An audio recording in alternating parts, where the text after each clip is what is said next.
दोस्तों, स्वागत है आपका मेरे YouTube चैनल इंग्लिश बाबू पर। और आज मैं फिर हाजिर हूँ आपके साथ एक नई स्टोरी लेकर। और दोस्तों, आज जो स्टोरी मैं आपके लिए लेकर आया हूँ ये एक शॉर्ट मॉरल स्टोरी है। बहुत ही प्यारी अच्छी कहानी है। कहानी सुनने में आपको अच्छा लगेगा। उसके अलावा दोस्तों, आज की इस स्टोरी में आपको कुछ नए इंग्लिश के वर्ड मीनिंग सीखने को मिलेंगे, उनकी करेक्ट प्रोनाउंसिएशन के बारे में पता चलेगा और हमेशा की तरह जो इसका ग्रामर का पार्ट है उसे बिल्कुल डिटेल में कवर करेंगे। तो एक एक स्ट्रक्चर को आप बड़ी आसानी से सीख पाएंगे, साथ में समझ भी पाएंगे।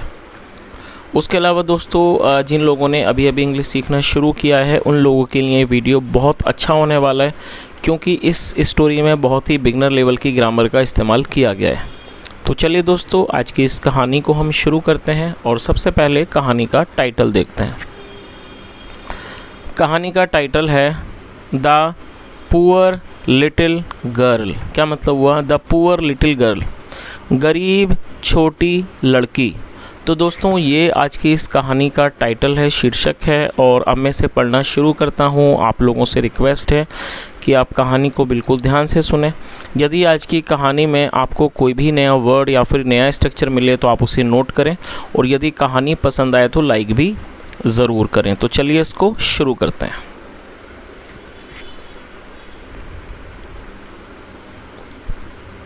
Once there was a rich lady who had no child of her own। क्या मतलब हुआ? Once there was a rich lady। दोस्तों, ये जो वाक्य है यहाँ से यहाँ तक ये सिंपल पास्ट का वाक्य है।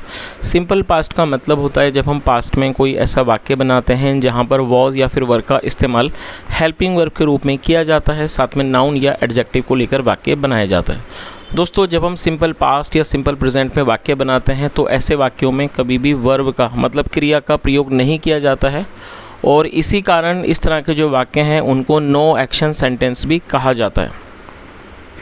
और दोस्तों, और यहाँ ध्यान देने वाली बात यह है कि यदि इस टाइप के वाक्य बनाते हैं सिंपल प्रेजेंट या सिंपल पास्ट में, और वहाँ देयर पहले आता है, मतलब वाक्य की शुरू में देयर आता है, तो वहाँ पर देयर का अलग से कोई मीनिंग नहीं निकाला जाएगा। देयर का प्रयोग मात्र वाक्य को बनाने में किया जाता है। तो क्या अर्थ हुआ? वंस, एक बार, there was a rich lady, एक बार एक अमीर महिला थी। Who had no child of her own। दोस्तों, who एक रिलेटिव प्रोनाउन है। जब हम किसी का रेफरेंस देते हैं तो रेफरेंस देने के लिए इसका यूज़ किया जाता है। और ये जो वाक्य है ये पास्ट का पजेसिव वाक्य है। पास्ट पजेसिव मतलब जब हम पास्ट में कोई ऐसा वाक्य बनाएं जहाँ ये दर्शाते हैं किसी के पास कुछ था या नहीं था, ऐसे वाक्यों को पास्ट पजेसिव का वाक्य कहा जाता है, जहाँ हैड का इस्तेमाल हेल्पिंग वर्ब के रूप में किया जाता है। और ये नेगेटिव का वाक्य है। तो क्या अर्थ हुआ? हु हैड, जिसके पास नहीं था, no child of her own, अपना खुद का कोई भी बच्चा। तो इस तरह से पूरी लाइन का क्या अर्थ निकला? Once there was a rich lady who had no child of her own. एक बार एक अमीर महिला थी जिसका अपना खुद का कोई भी बच्चा नहीं था। आगे देखिए।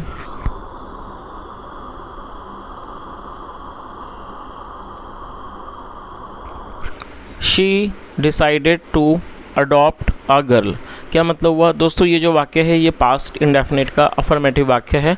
और जब हम पास्ट इंडेफिनिट में कोई भी अफर्मेटिव का वाक्य बनाते हैं तो वहाँ वर्ब की सेकंड फॉर्म का इस्तेमाल किया जाता है। डिसाइड का मतलब फैसला करना, निर्णय करना, सेकंड फॉर्म डिसाइडेड। और दोस्तों, इस वाक्य में दो वर्ब का प्रयोग किया गया है। तो देखिए, दूसरी वर्ब यहाँ पर है, आप इसको नोट कर लीजिए, ADOPT। अडॉप्ट का मतलब होता है किसी बच्चे को गोद लेना, किसी चीज़ को अपनाना, उसे अडॉप्ट कहा जाता है। और दोस्तों, जब आप ऐसे कोई भी वाक्य बनाएं जहाँ पर दो वर्ब का प्रयोग आप करना चाहते हैं तो आपको एक दो रूल हैं जिनको इस्तेमाल करके वाक्यों को बनाना है। पहला रूल ये है कि जब आप दो वाक्यों के वाक्य बनाएंगे तो पहली वर्ब के बाद आपको हमेशा ही टू का यूज़ करना है कंजक्शन के तौर पर, और कंजक्शन के बाद आपको हमेशा ही वर्ब की फर्स्ट फॉर्म लगानी है। तो इस चीज़ को आप याद रखें जब आप कोई भी वाक्य बनाएंगे। दो वर्ब का तो जो पहली वर्ब आप इस्तेमाल करेंगे, उसके बाद जब आप दूसरी वर्ब का प्रयोग करेंगे तो पहले आपको टू लगाना है, और टू के बाद वर्ब की फर्स्ट फॉर्म लगाई जाती है। तो इस तरह से क्या मतलब हुआ? शी डिसाइडेड, उसने फैसला किया, टू अडॉप्ट, गोद लेने का, अ गर्ल चाइल्ड, एक लड़की को। तो पूरी लाइन का क्या अर्थ निकला? She decided to adopt a girl child, मतलब उसने एक बच्ची को या कह सकते हैं बालिका को गोद लेने का फैसला किया, निर्णय किया। She gave advertisement in many papers. दोस्तों ये भी पास्ट इंडेफिनिट का अफर्मेटिव वाक्य है जहाँ सेकंड फॉर्म लगाई जाती है। गिव का मतलब होता है देना, GIVE, सेकंड फॉर्म में गेव, आप इसे जरूर नोट कर लीजिए, GAVE, और चाहें तो आप थर्ड फॉर्म में लिख लीजिए, थर्ड फॉर्म में गिवन, GIVEN। फिलहाल ये पास्ट का वाक्य है तो सेकंड फॉर्म लगाई गई है। एडवर्टीजमेंट का मतलब होता है विज्ञापन। शी गेव एडवर्टीजमेंट, उसने विज्ञापन दिया, इन मैनी पेपर्स, कई अखबारों में। तो पूरी लाइन का क्या अर्थ हुआ? She gave advertisement in many papers, उसने कई अखबारों में विज्ञापन दिया। आगे देखिए,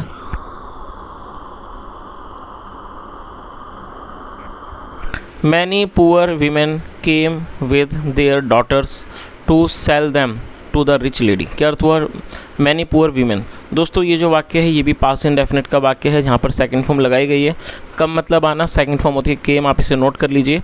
और देयर का मतलब होता है अपनी, उनकी, और देयर का यूज़ जब किया जाएगा जब कोई व्यक्ति या वस्तु एक से ज़्यादा लोगों से संबंधित हो तो देयर का इस्तेमाल किया जाता है, आप इसे नोट कर लीजिए।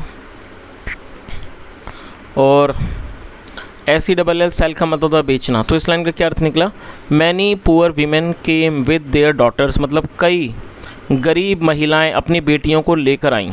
और दोस्तों यहाँ आप ध्यान दीजिए, WOMEN, जब एक महिला होगी तो WOMAN और उसको वुमेन पढ़ेंगे, और जब एक से ज़्यादा महिला होंगी तो MAN के स्थान पर MEN आएगा और इसे वीमेन पढ़ेंगे। तो फ़र्क ये है कि यदि एक है तो वुमेन और एक से ज़्यादा है तो वीमेन।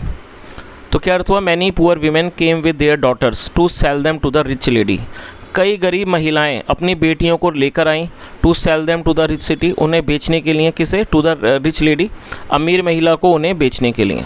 चलिए आगे देखिए,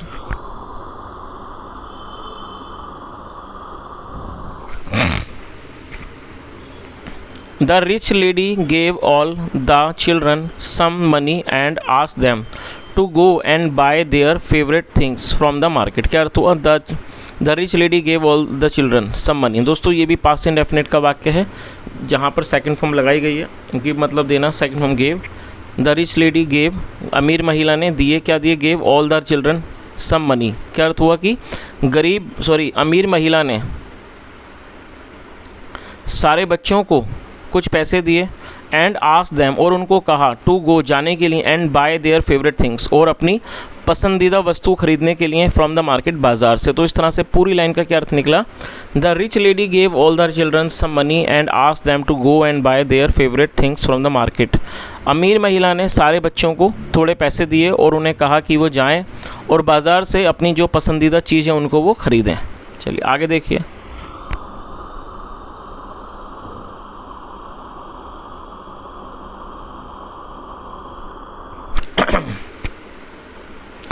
all the girls returned to the rich lady and started showing her the things they had bought। क्या अर्थ हुआ? all the girls returned to the rich lady। दोस्तों रिटर्न का मतलब होता है वापस आना, वापस लौटना, और ये पास्ट इंडेफिनिट का वाक्य है तो सेकंड फॉर्म लगाई गई है।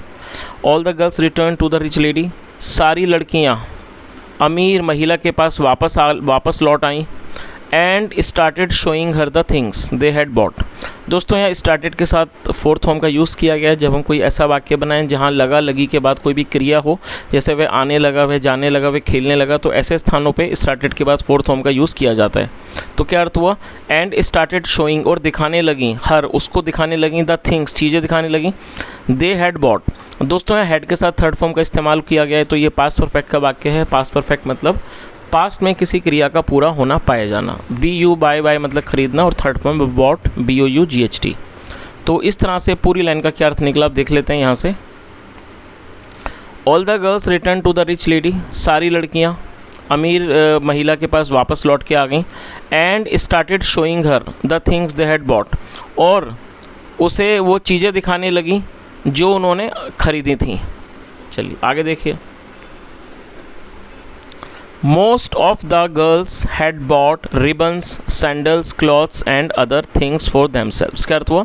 Most of the girls का मतलब हुआ अधिकतर लड़कियों ने, had bought, और दोस्तों यहाँ भी had के साथ थर्ड फॉर्म का यूज़ किया गया तो ये पास्ट परफेक्ट का वाक्य है।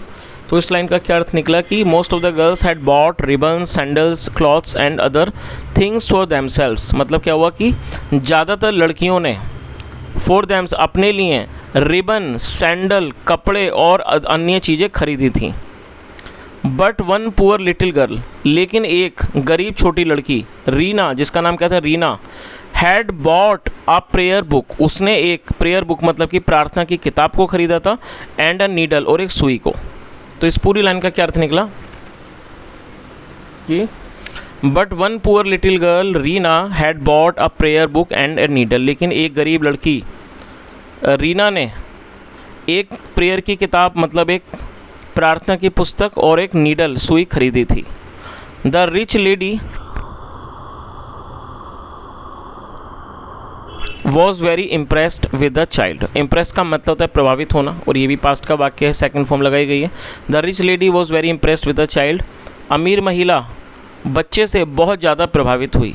शी अडॉप्टेड द गर्ल, उसने लड़की को अडॉप्ट कर लिया मतलब उसको गोद ले लिया। एंड सैड, और कहा, यू रियली नो, तुम वास्तव में जानती हो, द एसेंस। और दोस्तों आप इस वर्ड को नोट कर लीजिए, ESSENC, एसेंस का मतलब होता है महत्व। तो उसने क्या कहा, you really know the essence of worship and hard work, मतलब तुम वास्तव में पूजा और हार्डवर्क मतलब मेहनत की जो महत्व है उसे तुम जानती हो। इस तरह से उसने उस लड़की को अडॉप्ट कर लिया। चलिए, तो दोस्तों ये एक छोटी सी कहानी थी और मैं उम्मीद करता हूँ कहानी आपको अच्छी लगी होगी। उसके अलावा आज की इस कहानी में आपने कुछ ना कुछ नया सीखा होगा। यदि आपको कहानी अच्छी लगी और आपने आज के इस वीडियो में कुछ सीखा हो इस सेशन से, तो आपसे रिक्वेस्ट है आप इस वीडियो को लाइक करें, शेयर करें, चैनल को ज़रूर सब्सक्राइब करें। यदि आपका कोई भी सुझाव हो तो कमेंट में ज़रूर बताएं। यहाँ तक सुनने के लिए thank you so much. Have a nice day and bye.